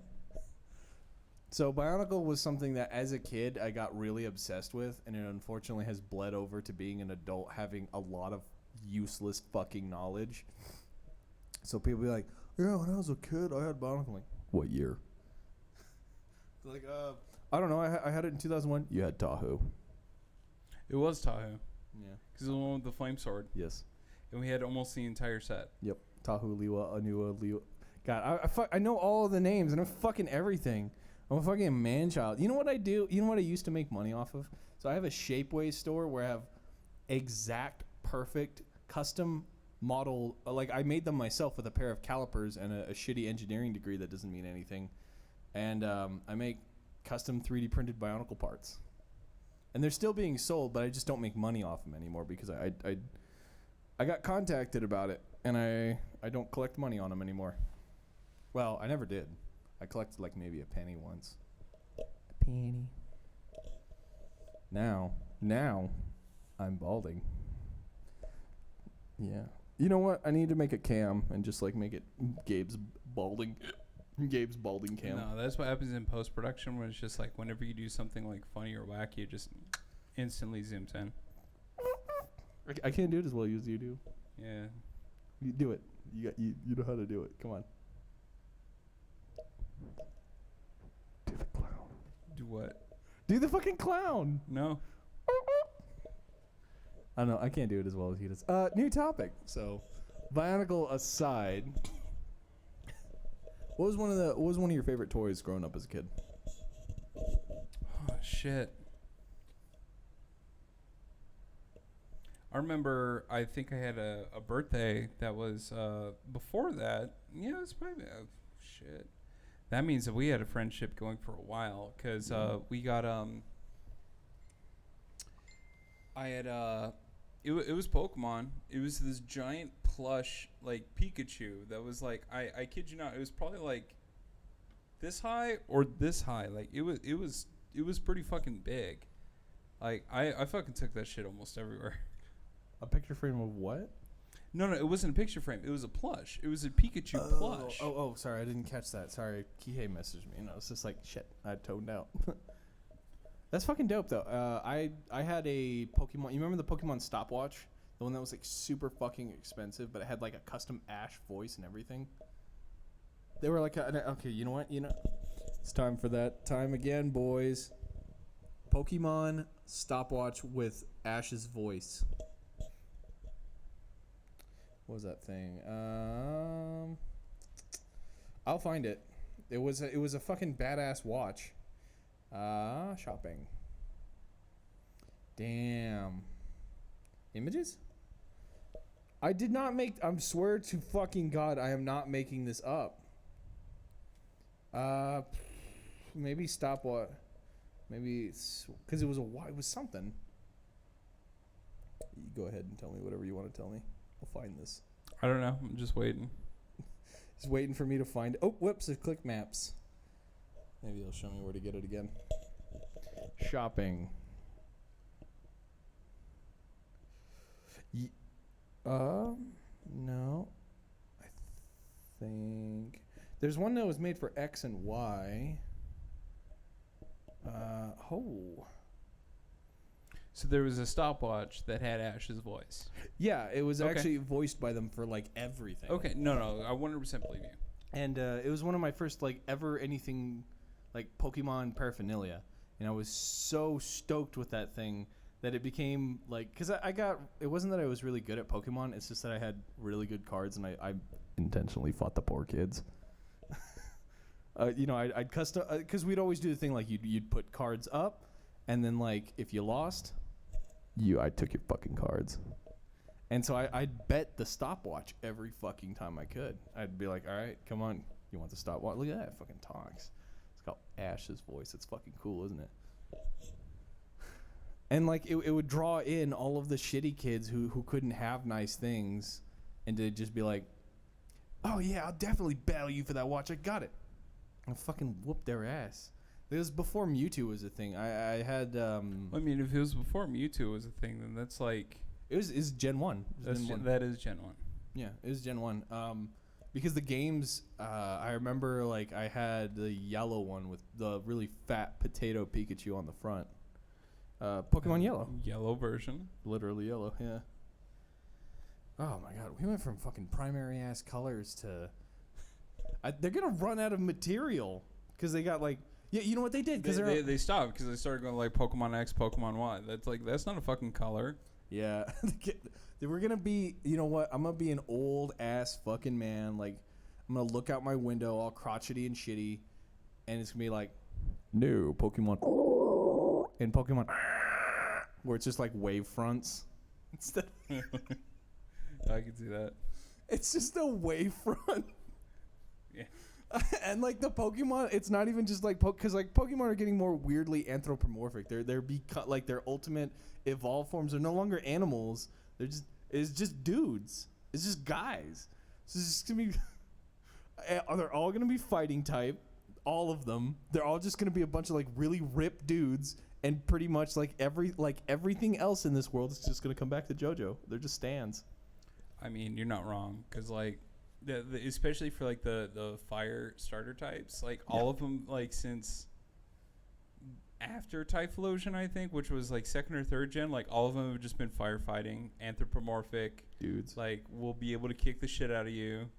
Yeah, it's weird. They're all like basically like they could whoop your ass. Yeah, there's like the fire monkey.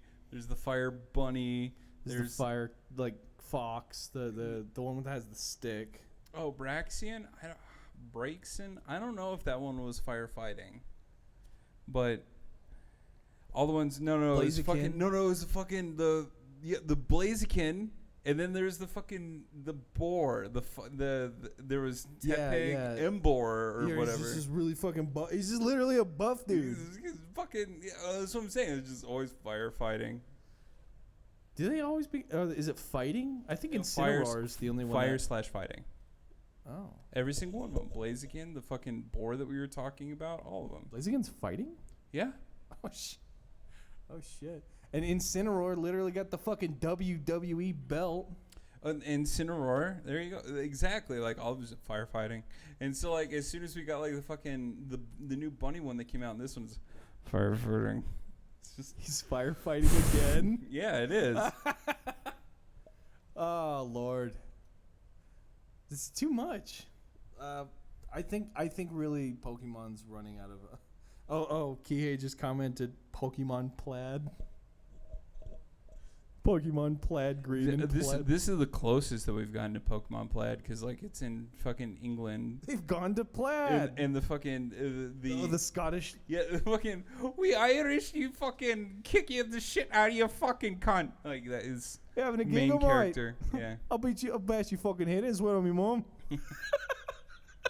You fucking swear at me, mom, you fucking cunt. Yeah, that's just the main character. I just love that like belligerent Irish or belligerent Scottish. Oh, fuck about your head. You have his man over there fucking drinking a pint down at the public. Are you okay? Yeah, I'm just Irish. Sorry, I'm just very Irish. That's an affliction. I'm sorry, mate. I'm just too Irish for you. Oh, I'm sorry for you, Patty. You come on down and make Patty wagon fucking face. I can't. Right? I can't. You know what's the worst? Okay, so as like, you know, fat and white as I am Hispanic. My name's Gabriel Martinez, and I was raised Hispanic.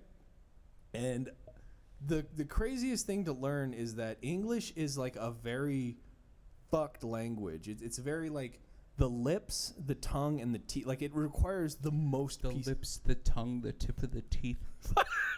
Yes.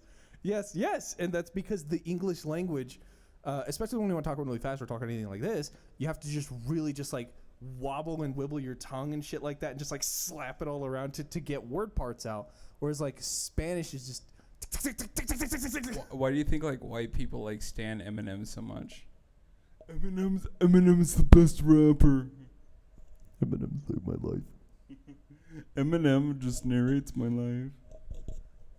And he's walking and you know, that's the problem is like everyone remembers angry Eminem, but now he's all washed up and tired, so he just gets on stage and that's an awfully hot coffee pot.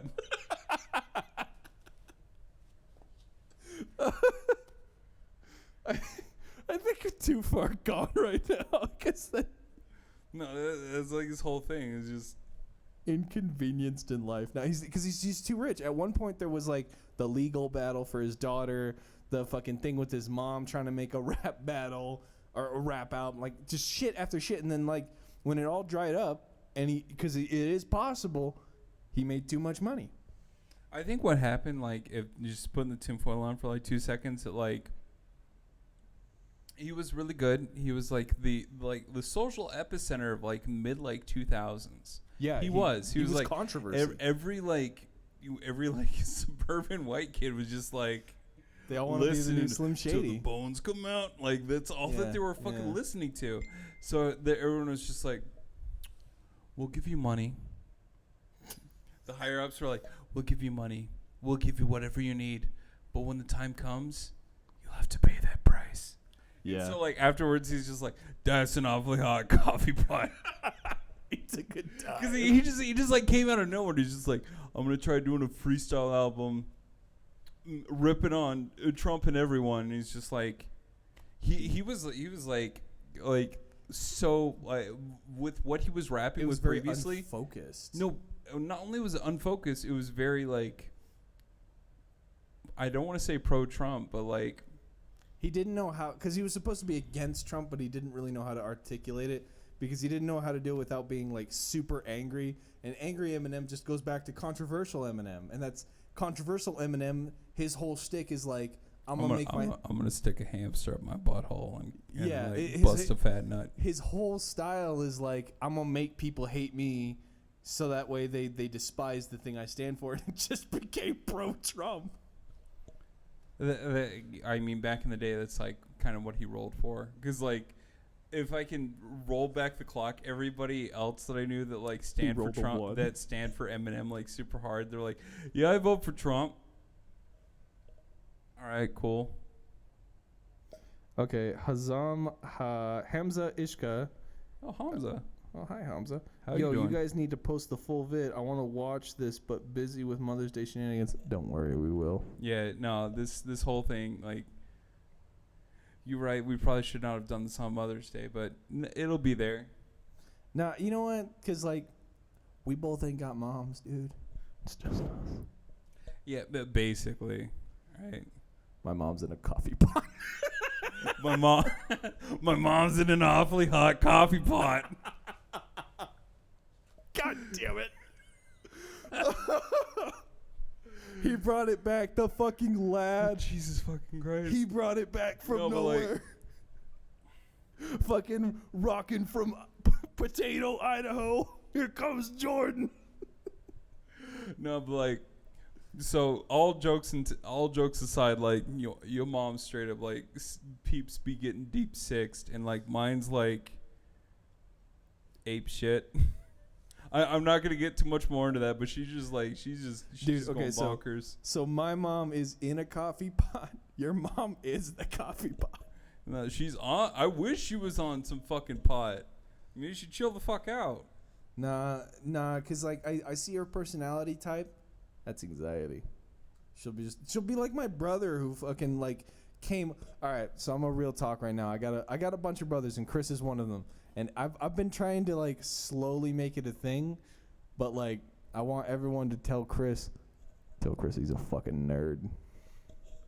I love Chris. Anyway, Chris. So I had one of my brothers, Josh. So he was born super suburban white, and like he's fucking he's a suburbanite kid. He won't get a job. He just wants to like program all day. He never makes anything. Never gets done. And like, so I called him on a bluff. I was like, you know what, dude? If you ever want to change the scenery, you ever want to do something, come hang out. He's like, okay. So he comes all the way out to and like the premise is we were gonna help him look for a job. We were trying to get him set up here. He was gonna live in his truck and like go to take showers at like the fucking gas station and stuff up there. And he fucking just sat down and played Borderlands 3 all fucking day. For like 3 days, he just played Borderlands 3. Borderlands 3 is not good.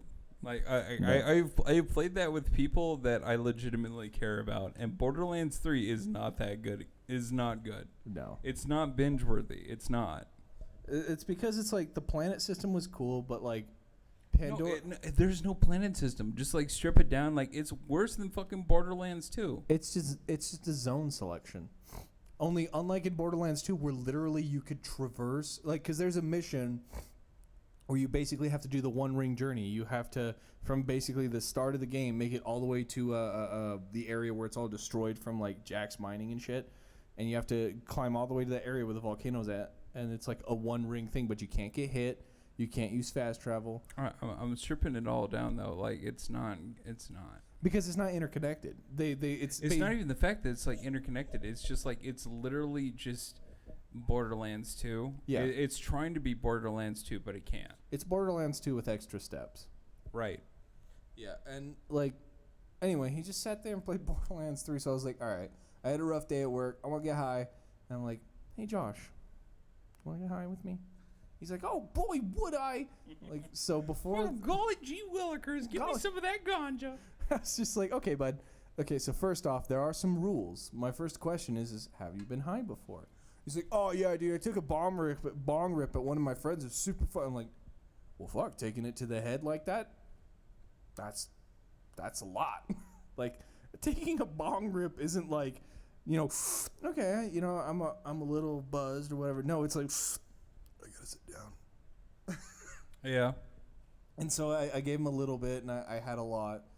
And, like, I'm just sitting there. And, like, when I get high to a certain degree, I like to describe it as cooking the eggs. Because, like, it's like the sound of eggs cooking in my head, and I'm just like, I'm there. And so I'm relaxing, having a good time, cool as a cucumber. And Josh is, like, freaking the fuck out. He's like, I can't feel my emotions, and I cannot process. I was like, are you good? He's like, no, I am not good. I do not know how to process this. I'm like, and so my brain was like, what did I used to do when I had anxiety attacks? I'm like, I'm breaking out the Bionicles. So I just dumped a thing of Bionicles on the... He just, like, trekked, like, fucking 3, like, industrial-sized boxes full of Bionicles into the fucking living room and just, like, just dumped them all out. Yeah, and it's just like fucking children. I'm just, like, laying there, like, fucking completely checked out in another world. And Joss is just like, I remember playing with Bionicles as a child. It's like slowly putting them together, all awkward. I'm like, yeah, man, me too. It's like, and this part, it goes in here, correct? Yeah, dude, whatever. Right? It's fucking A. I forget what that tangent is about. Essentially, my brothers. Shout out to Simple Flips. Sorry, I'm a very mobile talker. Like, when I get onto subjects and I want to, like, fill time, I'm very good at just jumping from subject to subject, and I'll talk your head off if you really want me to. But I feel bad talking more than Jordan. So, without further ado, ladies and gentlemen, Jordan, welcome to the show. Jordan, how's it been? It's been pretty good. Yeah. How was the trek here? How was traffic? Did you get here all right? I mean, if we're gonna get into fucking traffic, like, it just... Well, what we were talking about in the car. Which car? The car. The car? The car. I'm just gonna rip the bandage off. Like, I've been living in Boise and in Idaho for the majority of my life, and there's been a point in time, especially, like, online, there's been this contention of just like, which state is the worst driver? It's got to be California, and I'm gonna rip that bandage off right now. Idaho, second to Utah, Idaho is the fucking worst drivers on the planet. I swear to God. Yeah. So I've lived in Chicago. I've lived in Oklahoma. I've lived in fucking Wisconsin. Like, all these fucking different states, and the two worst states I've ever driven in have been Idaho and Chicago, for two different reasons. Chicago has, like, incredibly aggressive drivers.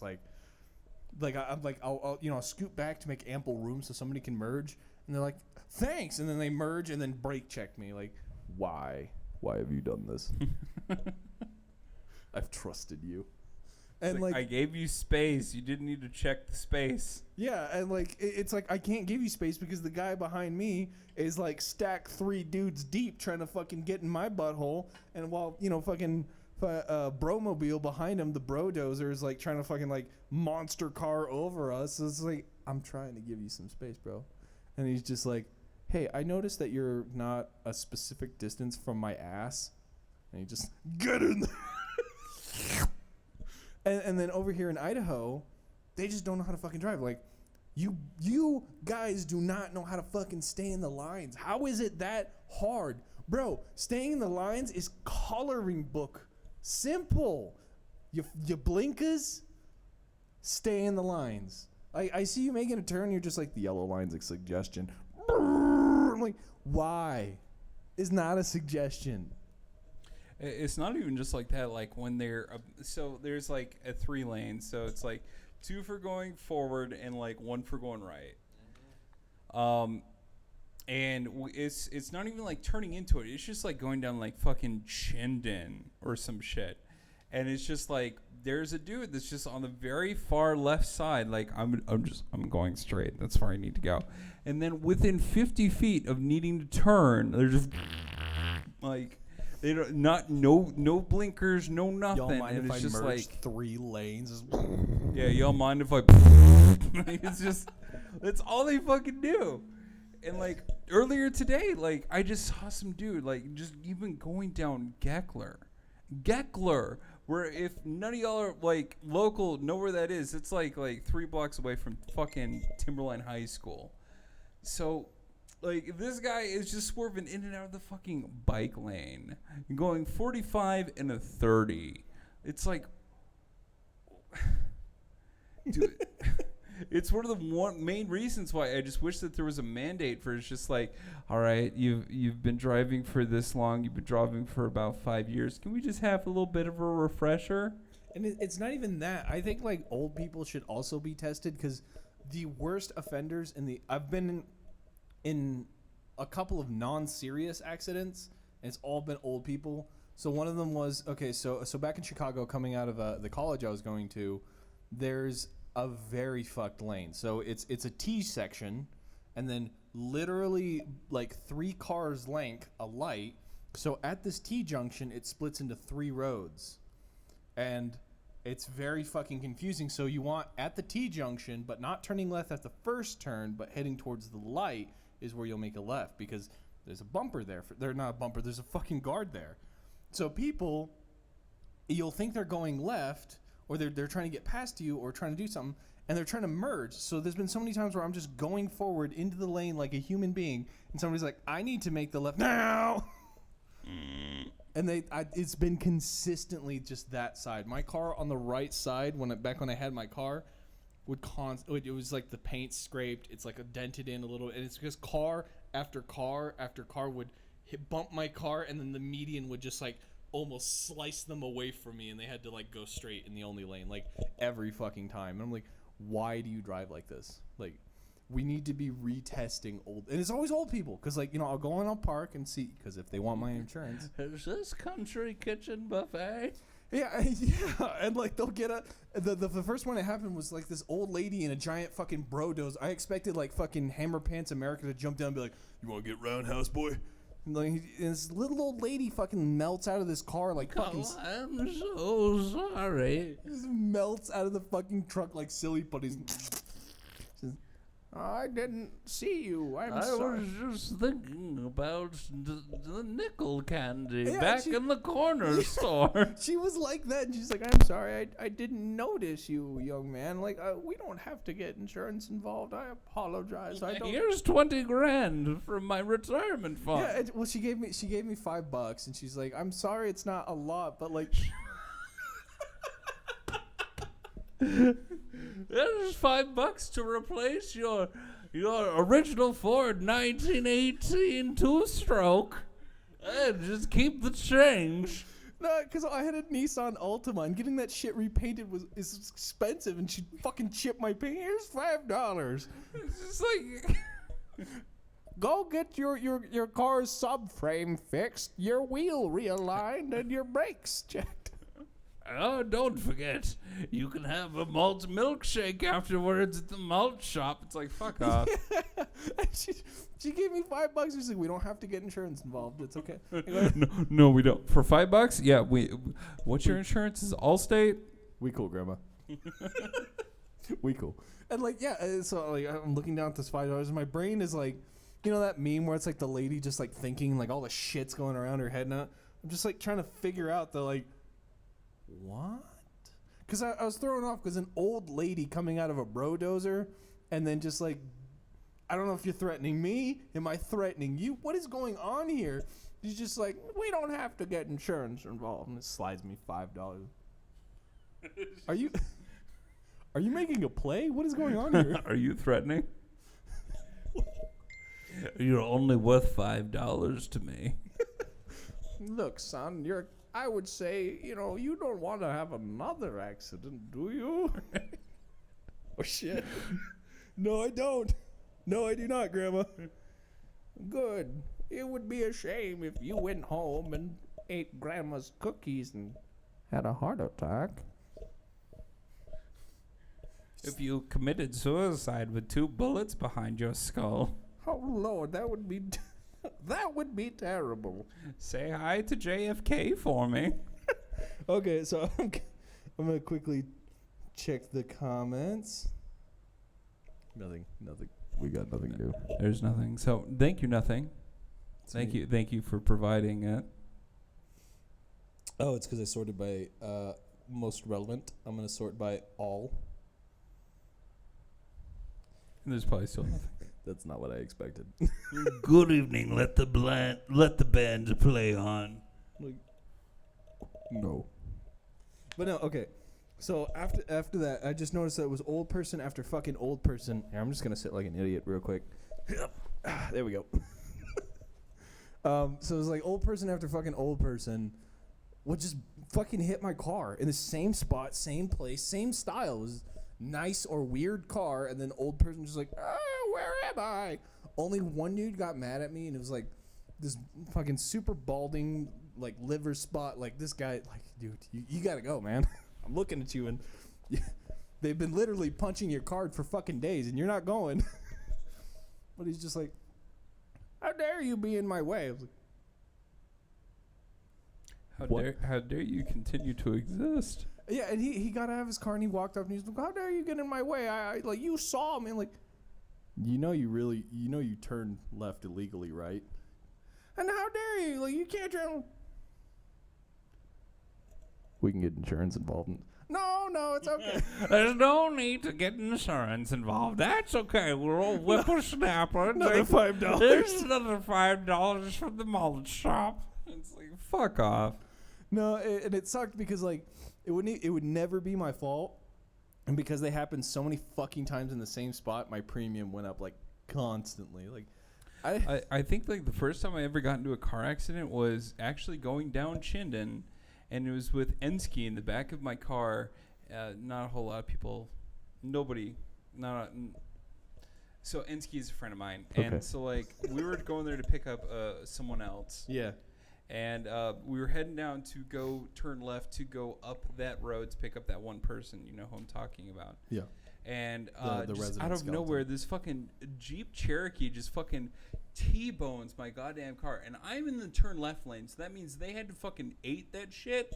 Like 2 fucking lanes on fucking Chinden. And I'm sitting here having a panic attack because I'm like 17 or 18 years old. It's your first fucking car accident. Right? Just popped your cherries and fucking truck And comes like up. the first thing that happens to me is that like, so he's driving and like he has his girlfriend like in the side seat, and he's just flipping, man, I just finished the payments on that. And it's like, dude, you're driving a 1981 Jeep Cherokee. Like, you just finished the payments on those? I bought this one. What were you paying, like fucking goddamn $2 a fucking month? He just finally gets, oh man, I bought this when it first came out. I just The finished fucking paying it." Stone Age. It's like, bro, what was your fucking interest rate? -5, My God, dude. right? My God, dude. I think this is probably a good time to kind of cut the tie, like fucking tie the ribbon. Tie a knot on it. Okay, you getting tired? I'm getting tired now, so like I need to race like a piss horse, like super bad. Need to raise like a piss horse. Yeah, Step-headed red child. yeah. Okay, so yeah, I guess we'll wrap it up for tonight. So I'll end the words with like, if any of you guys want to join our show, come on and be our guest. Fucking shit around. You don't gotta be nobody. Just come on in. Just say some shit. If you say shit wrong, I'll hit you with a stick or something like that. I don't know, man. We gotta get a professional stick to like push people around. Absolutely. But if you want to come play music as well, if you want to be a local artist, we offer virtual tickets and shit like that at the lounge. We offer quite a bit. There's also alcohol downstairs. A lot of alcohol. And so you can buy alcohol for a little courage. Come up here with our Green screen. and film something. And fuck, I do 3D animation, 3D models, and a bunch of other shit. You want a custom loop? Let me know like a week or two beforehand, and I'll make it. You can have a custom background animation. Whoa. Yeah. Any parting words? That's really what it comes down to. Is just like, aside from us just shooting the shit and spitting the shit, it's just we want to provide a place for everyone to perform and do what they want to do, and you can do that here. And this place is constantly growing. Without getting too much into it. I mean, we're growing, and we can basically just do whatever you need. You want to post a show? Come post a show with social distancing. You got an audience. You can come watch. Anyway, everyone. So I'm going to awkwardly turn off the stream now. Thank you for tuning in. Jordan, you want to play me out while I go?